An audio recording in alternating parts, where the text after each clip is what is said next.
the bell icon on the YouTube app and never miss another update. Hello दोस्तों, नमस्कार। मैं हूं प्रवीण कुमार और आप देख रहे हैं मेरा YouTube चैनल प्रवीण आरजे 16। आज हम इस वीडियो में अभिज्ञान शाकुंतलम के बारे में चर्चा करेंगे। इस वीडियो में मैंने बहुत ही सरल तरीके से बता रखा है अभिज्ञान शाकुंतलम के बारे में। इस अभिज्ञान शाकुंतलम से बहुत सवाल आते हैं हर किसी कंपटीशन एग्जाम में, तो ये वीडियो मुझे लगता है आपके लिए बहुत उपयोगी होगा। अगर ये वीडियो आपको अच्छा लगा है तो मेरे वीडियो को लाइक, शेयर एंड कमेंट करें। धन्यवाद।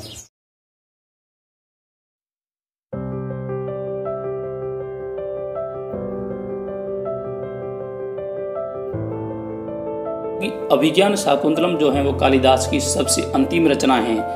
उनके 7 रचनाएं प्रसिद्ध हैं, उनमें से सबसे अंतिम रचना कौन सी है? अभिज्ञान शाकुंतलम। इसलिए सबसे सर्वश्रेष्ठ रचना है। इसमें 7 अंक दिए गए हैं। मैं आपको इनके 7 अंकों के नाम बता देता हूँ। आश्रम प्रवेश, आश्रम निवेश, मिलन, विदा, प्रत्याख्यान, पश्चाताप और पुनः मिलन। बात करते हैं अभिज्ञान शाकुंतलम के अंदर पात्र की। पात्र हैं जो मुख्य पात्र के बारे में आपको चर्चा करूंगा, वो हैं नायक। नायक का मतलब होता है हीरो या एक्टर, अपन जिसको बोल सकते हैं। जैसे आप फिल्मों में हीरो या एक्टर देखते हैं उसी तरीके से तो इस नाटक का भी एक नायक होता है। और वो नायक कौन है? ये राजा दुष्यंत है। कौन है? दुष्यंत। और उसका वंश कौन सा है? उर्वंश। और ये राजा हस्तिनापुर के हैं। ठीक है। नायिका है शकुंतला। ठीक है। नायिका का मतलब आप जानते हैं, सॉरी, एक्ट्रेस या फिर हीरोइन कह सकते हैं अपन। इसमें श्रृंगार रस है। और ये अभिज्ञान शाकुंतलम जो लिया गया है ना, उसका उपजीव्य मुख्य रूप से ये महाभारत महाकाव्य के आदि पर्व के शकुंतलोपाख्यान से लिया गया है। शाकुंतलम का जो सर्वश्रेष्ठ अंक है वो 4था अंक है। और चौथे अंक के कारण ये नाटक सबसे ज्यादा प्रसिद्ध है। और चौथे अंक के बारे में कवि लिखते हैं, काव्येषु नाटकम रम्यम तत्र रम्या शकुंतला तत्रापि च चतुर्थो अंक तत्र श्लोक चतुष्टयम। कहते हैं कि काव्यों में नाटक रम्य है और वहां भी उस नाटकों में भी अभिज्ञान शाकुंतलम, और उस अभिज्ञान शाकुंतलम में भी चौथा अंक सबसे ज्यादा मनोरम है। और उस चौथे अंक में भी सबसे ज्यादा मनोरम है वो ये हैं कि वहां पर 4 श्लोक जो दे रखे हैं उनमें जो इन्होंने उपमा का वर्णन किया गया है वो सबसे ज्यादा मनोरम है। बात करते हैं अभिज्ञान शाकुंतलम के कथानक की। तो शॉर्ट रूप में मैं आपको स्टोरी बताने की कोशिश करता हूं, आप समझने की कोशिश करना। कथा के शुरू होने में, इस नाटक के शुरू होने में एक काले हिरण का पीछा करते हुए दुष्यंत दिखाई देते हैं। और वो दुष्यंत उस हिरण का पीछा करते करते आश्रम में प्रवेश कर जाते हैं। और वो आश्रम था महर्षि कर्ण का। वहां पर कर्ण के द्वारा पालित पुत्री जो शकुंतला होती हैं उसको देखता है और उस पर मुग्ध हो जाता है। कौन? दुष्यंत। मुग्ध होने से वो उनका जो विवाह हो जाता है, मुग्ध होने के बाद में उनका गांधर्व विवाह हो जाता है। और गांधर्व विवाह का मतलब मैं बता देता हूँ आपको। आज के समय में अगर गांधर्व विवाह की बात करें तो आज के समय में गांधर्व विवाह जो आज लव मैरिज कहते हैं, प्रेम विवाह कहते हैं, उसी समय वो गांधर्व विवाह है। बता दें कि भारतीय संस्कृति के अंतर्गत, भारतीय संस्कृति में विवाह 8 प्रकार के माने गए हैं। ठीक है। जिसमें 4 प्रकार के लीगल हैं और 4 प्रकार के जो विवाह प्रकार हैं वो अलीगल है।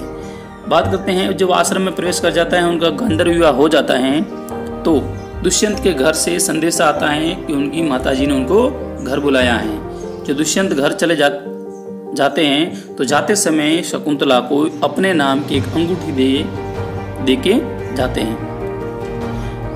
अब उस अंगूठी को देखती हुई वो अपनी कुटिया में बैठी हैं और दुष्यंत के जो हैं ख्यालों में खोई हुई है।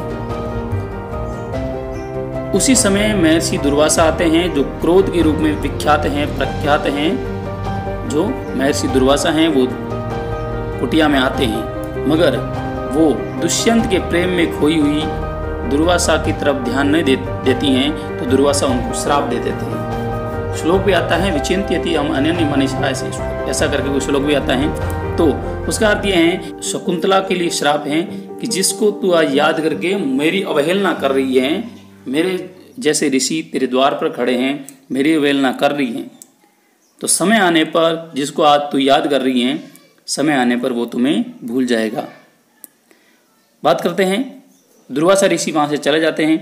उसके बाद में दृश्य ऐसा आता है कि महर्षि कर्ण हैं, वो तीर्थ यात्रा करने गए थे। वो घर आते हैं, उनको पता चलता है कि उनका जो गांधर्व विवाह हो चुका है दुष्यंत के साथ। तो वो अपनी बेटी को ससुराल भेजने के लिए भेजने की प्रक्रिया करते हैं।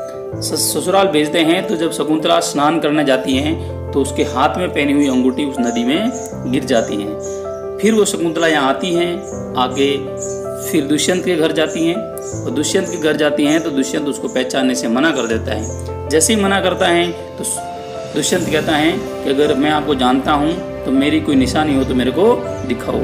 जब वो दिखाने के लिए अंगूठी को देखती हैं तो अंगूठी तो वहाँ नहीं होती है। अंगूठी उस नदी में गिर जाती है और दुष्यंत उनको मना कर देता है कि आप मेरी पत्नी नहीं हो। वहाँ से एक अप्सरा आती हैं और उस शकुंतला को उठाकर हेमकूट पर्वत पर मारीच के आश्रम में ले जाती हैं। मारीच के आश्रम में ले जाती हैं। आगे कुछ दृश्य ऐसा होता है, क्योंकि ये नाटक बहुत बड़ा है तो मैं विस्तृत तरीके से इसमें नहीं बता सकता क्योंकि वीडियो बड़ा हो जाएगा। तो वहाँ पर एक धीवर जिसका नाम मीनपाल होता है, वो मछली पकड़ने का कार्य करता है। मछली के पेट में एक उसको अंगूठी मिलती है। वो अंगूठी लेके राजा के पास जाता है। राजा उस अंगूठी को देखता है तो उस शकुंतला का जो पूरा वृत्तांत है उसके दिमाग में घूम जाता है। ठीक है, सारी याद आ जाती है तो राजा पश्चाताप करता है। उसके बाद में जो इंद्र का जो सारथी है वो दुष्यंत को लेने आता है इंद्र की सहायता करने के लिए, क्योंकि दुर्जय नामक राक्षस से उनको युद्ध करना होता है। दुष्यंत वहाँ चले जाते हैं। चले जाने के बाद में युद्ध जीत कर वापस आते हैं तो इंद्रलोक से आते हैं।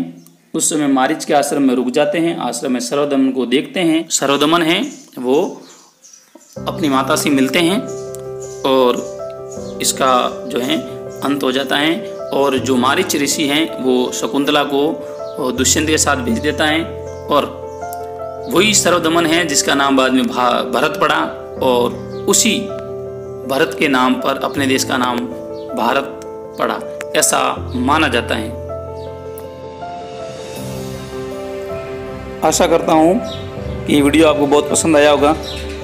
अगर ये वीडियो आपको पसंद आया है तो मेरे वीडियो को लाइक, शेयर एंड कमेंट करें और मैं ऐसे ही वीडियो बनाता रहूँगा। ऐसे ही इंटरेस्टिंग वीडियो देखने के लिए आप मेरे YouTube चैनल परवीन RG16 को सब्सक्राइब करें और बेल आइकन को दबाएं ताकि मेरे वीडियो की जानकारी सबसे पहले आप तक